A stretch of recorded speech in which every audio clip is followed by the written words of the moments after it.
Yo, what's going on YouTube? Welcome back. Today I'm going to show you how to tie a Yosemite bowline. So let's get right into the tutorial.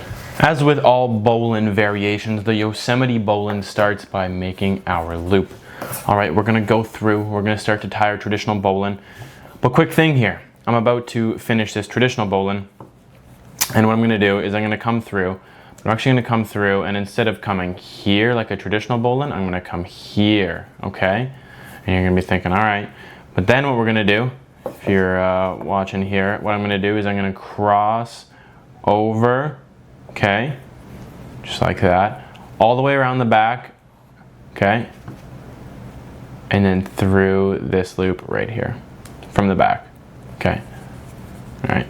Then I'm going to start to pull. I'm going to pull here, pull here, pull here. I'm going to pull this big end here, alright, perfect, okay. So you're going to see there's going to be two hitches on this standing end here. We'll make sure to dress those properly. Okay, pull, and that working end, or that tag end now, is going to be coming out parallel up the top from the back, just like this. This is the back, the Yosemite bowline, the front, just like that. And there is the Yosemite bowline, a variation of the traditional bowline.